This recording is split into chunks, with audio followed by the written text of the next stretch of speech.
Hai teman-teman, perkenalkan nama saya Lila Aulia Rahman dengan NIM 2209000169. Saya akan menjelaskan bisnis saya di kewirausahaan kemandirian yaitu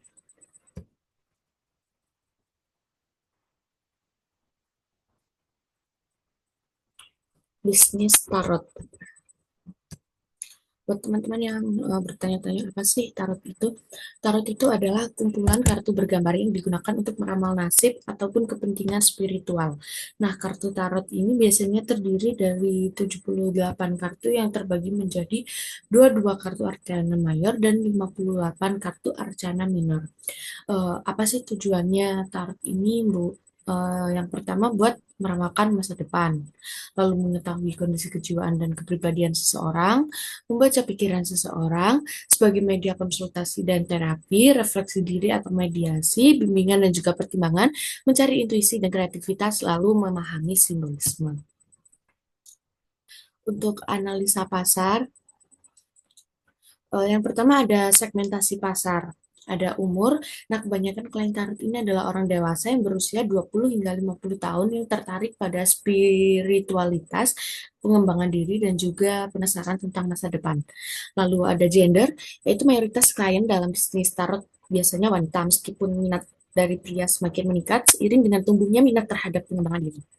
Selanjutnya ada demografi, psikografis. Klien umumnya memiliki minat pada pencarian makna hidup, pengembangan diri, atau membutuhkan bantuan dalam pengambilan keputusan. Nah, yang kedua ada kebutuhan pasar. Yang ketiga, tren pasar, yaitu seperti peningkatan minat terhadap kesehatan mental dan spiritualitas, lalu popularitas konten digital dan influencer, pendekatan holistik. Yang keempat ada analisa persaingan, yaitu persaingan bisnis tarot ini cukup tinggi baik dari pembaca tarot profesional yang berpengalaman maupun layanan otomatis yang berbasis aplikasi. Namun, pembaca tarot ini yang menawarkan pendekatan personal dan terpercaya akan memiliki nilai tambahan dibandingkan aplikasi otomatis atau pesaing yang kurang terampil. Untuk strategi pemasarannya sendiri itu bisa menggunakan platform seperti WA, IG, Tele, Twitter, maupun Facebook.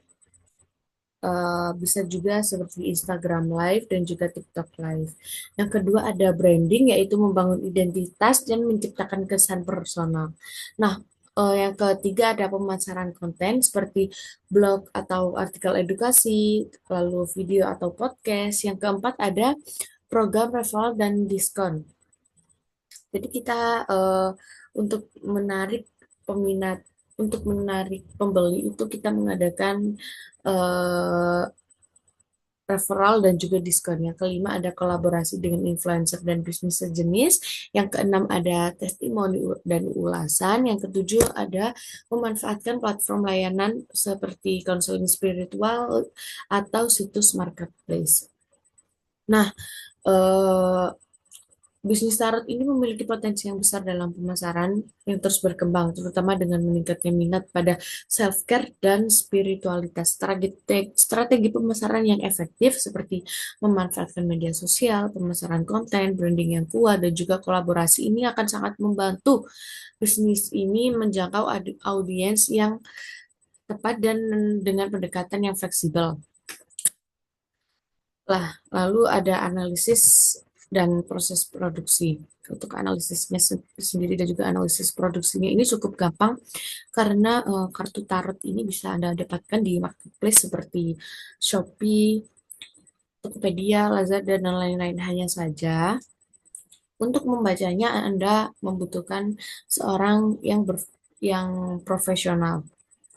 Jadi kartu tarot ini tidak bisa dibaca oleh sembarangan orang, namun mudah untuk mendapatkan kartunya.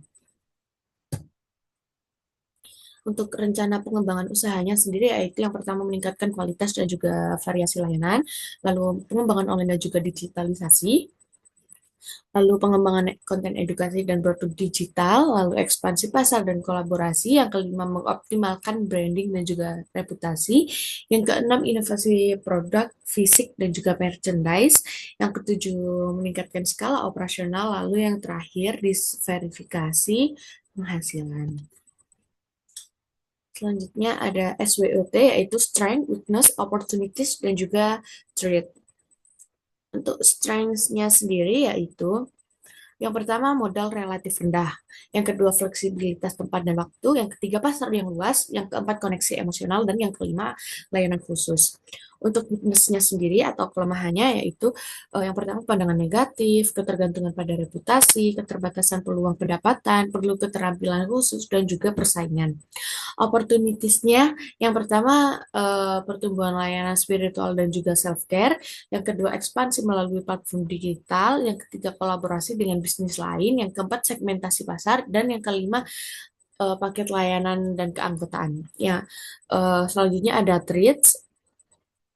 Perubahan yang pertama perubahan atau kebijakan pandangan masyarakat dan juga stigma, lalu kemajuan teknologi AI, perubahan minat pasar, dan juga ketidakpastian yang ekonomi. Nah, gimana cara menanggulanginya? Itu dengan mempertimbangkan faktor-faktor ini, bisnis ini bisa sukses dengan manajemen yang tepat dan pendekatan yang fleksibel dalam menangkap peluang baru dan mengatasi ancaman.